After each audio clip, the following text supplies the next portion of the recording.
Bruce and Claire Miller were happy. Finally, they were going on vacation to a warm place, somewhere to get a break from the harsh Alaskan climate. From the dispatchers at the small airport in Gnome, it was a big deal, which was overshadowed by the fact that their daughter Sally could not be taken with them. The girl had recently been seriously ill with the flu, and despite the fact that she had fully recovered, the doctor did not recommend changing the climate to the girl until she finally recovered. After consulting, the couple decided to fly alone. Sally was an independent and responsible child. She would be left alone. She saw her mother and father off at the airport and returned to their small cottage. Outside the window was a gray sky and black hills in the distance. The girl became a little sad, but soon she decided that summer vacations in Gnome could also be wonderful. She was not afraid of loneliness at all. The girl liked to spend time at the interesting movie or a fascinating book.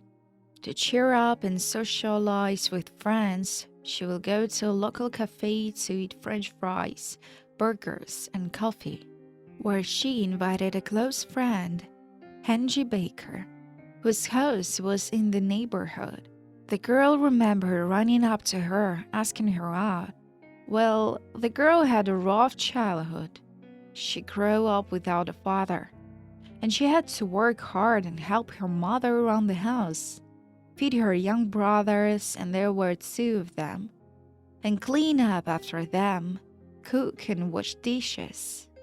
At the age of 10, she was already a real housewife, on whom she was not afraid to leave the house. Her friend was a soft and amiable girl and always listened to her mother. She always had a stormy personal life, so she shifted household chores on the fragile shoulders of her daughter. Angie's mom didn't like Sally very much. After all, she acted as a real snake temptress, inviting her daughter to walk a Gnome, or to visit or in a cafe, as she considered all such things unnecessary and was very demanding to Angie. Nevertheless, the girls were good friends. They found a common language, although they were different in character. Sally was emotional and uncompromising, standing up for her interests or justice. Angie is soft and kind-hearted, quiet, a little verbal and slow. Since childhood, the girls were united by common interests, books, and movies. They sometimes had long discussions about the plot and characters. Angie was just a fan of literature, read them night after night. Sally was more fond of movie art. She followed the release of novelties and often dragged her friends to the movie theater. The girls were different in appearance. Sally was bright, green-eyed, with thick chestnut hair falling to her shoulders, a sturdy but slender figure. Angie was round-faced, with deep set-up huge brown eyes, a page boy haircut, dark, raven-wing color hair, thin as a birch, with long arms and legs. Sally was an excellent student, and many subjects came easily to her. She was the radiant one in the class. Angie barely managed to get satisfactory grades. This was due to the fact that the girl deep down cherished a dream coming from the depths of the childhood. She wanted to become an actress. Why she was born with this desire is unclear. She was little emotional, with poor facial expressions and gestures. She lacked self-confidence and determination. Sally, on the other hand, had her own dream, which might seem very strange from the outside. She wanted to be a housewife, a good wife and mother. She saw herself in this role. She was alone in the family, and she wanted to have brothers or sisters, but she did not have even cousins. Therefore, the girl wanted to get married and get pregnant as soon as possible, to take care of her family and raise her children. Such a simple role suited Sally. To confess this to her parents, who required her to get a good education, was not possible. Therefore, the girl did not spread about her dreams. At school, she had many suitors. There was someone to choose from. For a while, her heart belonged to a local bully, a school authority, who was feared and respected by the whole town. He was a leader in a company that was notorious. When Sally was 16, she got into it by accident. She saw that the boys there drank strong drinks, laughed, and were not against skirmishes and fights. Over time, she realized that in this environment, she was not interested at all, and she idolized her chosen one too much. He was a common bully, and she had other plans for a relationship with a stronger sex. The girl wanted to get married right away. She stopped going to this company and now maintained relations only with Angie, a little disappointed in guys. So today, she stopped by to pick up her friend, inviting her to wander along the shore of the bay. Surprisingly, she had time to do all the housework, and her mom gave her consent. So the girl quickly threw a windbreaker on her shoulders, and taking hands, their friends went for a walk. It was cool outside. The wind played in their hair like a naughty child, and the sea breeze, soaked with the smell of salt and freshness, enveloped them, making them feel light and free.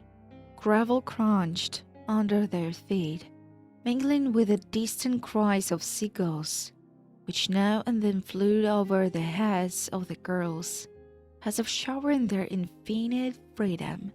They walked on, discussing the minutiae of their daily lives, but at the same time, each of them felt a deep unity with this wild but mesmerizing landscape of Alaska, where nature still retains its pristine beauty.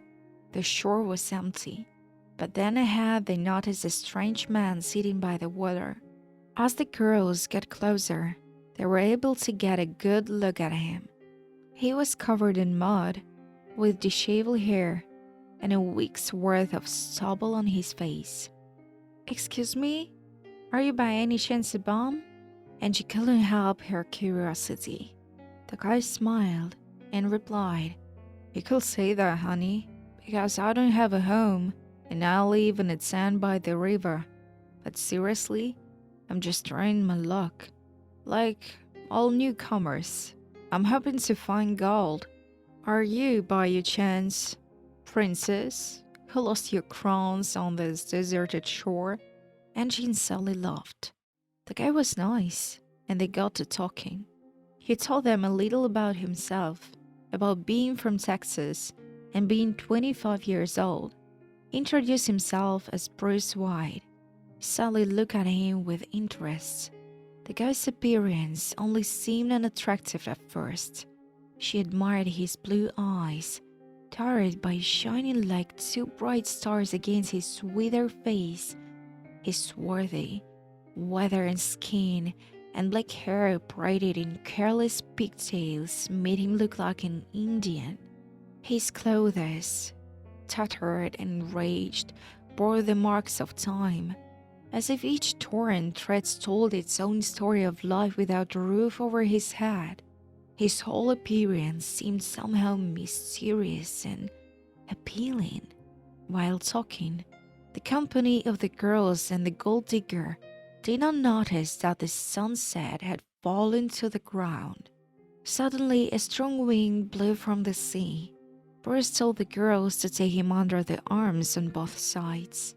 "I will walk you home," he said. The girlfriends clung to the guy. Sharp gusts of wind literally knocked them off their feet. Small particles of dust flew into their mouth. "Hold on to me tight," he shouted. The girls nodded silently. Through the dense eddies, they finally made it to the spot. Angie waved to her friend and disappeared into her cottage. "Whew," We made it. Bruce smiled, gently brushing the dust off his face. Thank you. Sally thanked him and started up the stairs. Hey, where are you going? I don't feel like breathing up right now, he said, clearly upset. I'm cold. Come on, bye. See you later. And the girl waved him off. And the kiss of gratitude where? Bruce waved his hands. Later, he echoed back. Sally disappeared behind the front door. The next day, Bruce showed up in the late afternoon in front of Sally's house. She opened the door, wearing warm flannel pajamas and carelessly thrown on raincoat. What's so late? I was getting ready for bed. Well, go to sleep, he replied good-naturedly, taking out 5 lovely and fragrant tulips from behind his back. Cool, admired the girl. And what was the occasion? She accepted the bouquet from his hands. The occasion? Our acquaintance. Why me, not Angie? The girl stared at him in bewilderment. You seem special to me. Couldn't you have dressed better then? I am. The guy unzipped his worn work coat. Underneath were clean jeans and an iron shirt. Today he's gathered his long hair into a ponytail, and his face was clean-shaven. Why did you manage to get such a stylish look? You have a tan, don't you? I bought it at a store from the window. Where did you get the money? Did you pan for gold yet? No, I spent my savings. Today you managed to surprise me. She smiled, inhaling the fragrance of delicate flowers. Coming, stay at my place for the night. At least you will sleep in the warmth, Mum. Sally jokingly invited him. Well, what will you say? The boy was confused. You're not afraid of me. You have only known me a day. No problem, I'm not coward. It's not like that. You're still in a high school. We're not going out at night, are we? It's cold. If you betray my trust, I will just shoot you and that's it. Bruce laughed gleefully and went into the house. All right, I will do it. I will take the hint. He didn't fail. Taking care of the girl, he took on the role of an older friend. Until dawn, they chatted carefree about everything in the world, watching a movie and discussed it, had a snack and fooled around. Then Sally went up to the bedroom. Bruce crawled under the warm blanket on the couch in the living room. As he fell asleep, he whistled dreamily, thinking of Sally. He was really taken with the beautiful young girl. The guy already knew for sure that he wanted to live his life with her. And although he had many women, he would never met anyone like Sally. There were dazzling beauties with perfect forms. There were also cute, simple girls. But Sally differed from all of them in her inner strength, independence, and straightforwardness. She didn't know how to be cunning and use people for her own ends. No, it could not be said that she was completely in love with each of them. The girls saw the flaws, but she had such a humanity that could forgive the surroundings' many transgressions. For her, a person was more important than a situation or case. We can say that the girl was very reverent about other people's lives. She understood its great value. An honest and affable schoolgirl can be relied on. He felt it, and he realized that if she loved him, she would be faithful. And if she fell for someone else, she wouldn't say a word about her feelings. I wondered if she liked him. Well, just a little bit. Just a little bit. Bruce woke up to loud banging. Sally was yelling upstairs. The door won't open, she explained to him, choking back sobs. Now don't cry. I will think of something. He ran out into the yard, hoping to find tools in the garage to break down the door. A garden ladder came in his way. He put it up against the window and climbed into the girl's bedroom. Once there, he was easily able to open the gym room from the inside. A relieved Sully was smiling proudly at him when a police siren suddenly howled outside. Turns out it was Angie who saw him climbing through the window. Immediately told her mom, and she immediately called the police. After a short trial, Bruce was released, and Sully got a big brothing from Mr. Baker. Soon the girl's parents returned. Life returned to normal. School started in the fall. Bruce left, but all year he called her and wrote her tender texts. Time flew inexorably. In the following summer, he showed up in Gnome again. He wanted to try his luck again, and Sally had her final exams behind her. The girl passed them successfully. She got her diploma. A white night was dedicated to the graduation. Dressed and beautiful, after a solemn dinner, graduates before dawn went to the shore of the bay, and then to the cries of seagulls and guitars sung their favorite songs. Sally, wearing a yellow dress with elegant blank guipure inserts on the chest and sleeves, also looked with enthusiasm at the rising sun and the bright pink highlights playing in the water. In a few days, she will have to leave her home harbor and plunge into completely independent life on the mainland. In the meantime, Bruce will stay here. They announced the readiness for takeoff, and Bruce had to leave, but he stood there, admiring the girl and stomping away. "Don't change! Stay the way you are!"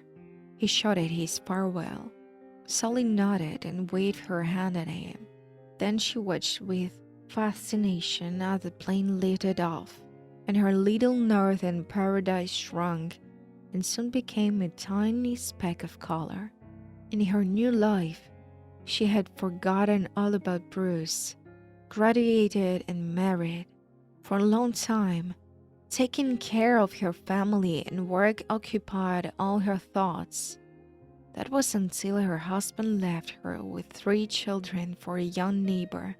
He left her the house and paid alimony after the divorce, but did not communicate with his wife and children.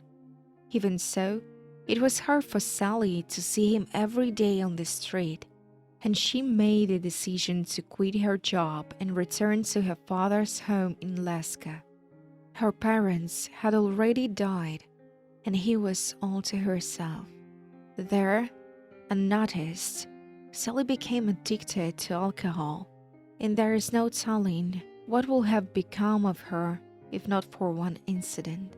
In the middle of the night, she heard someone banging hard on the door.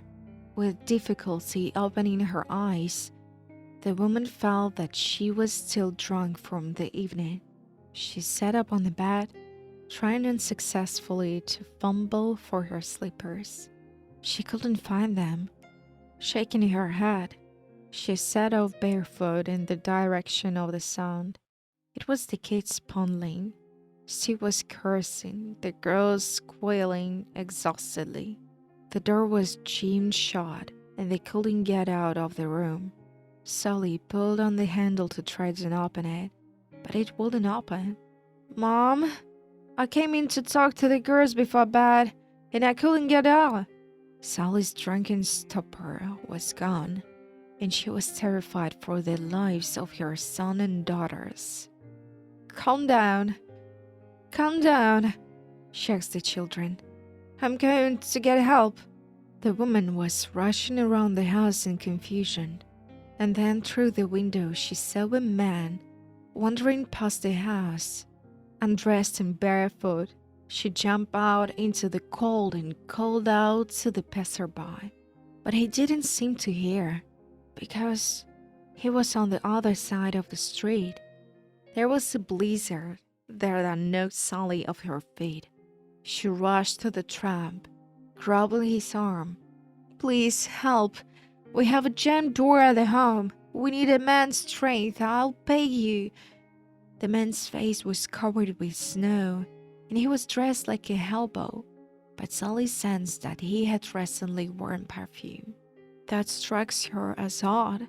Together, they ran into the house and up the stairs. "Well, what are you standing there for?" The man looked at the woman unhappily. "Run and get a screwdriver and chisel." The woman went downstairs and for a long time looked for tools in the boiler room. And suddenly, terrible thoughts came into her head. An unfamiliar tramp in her children's bedroom, and she doesn't know who he is. Sally quickly climbed the stairs and saw the door to the room open.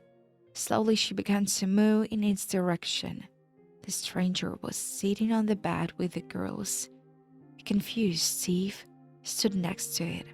"Please don't do anything to my children. I can give you a ransom," the woman pleaded. "What ransom, Sally?" He wheezed, taking off his hat and stepping closer to her. The last thing she felt was strong male hands picking her up.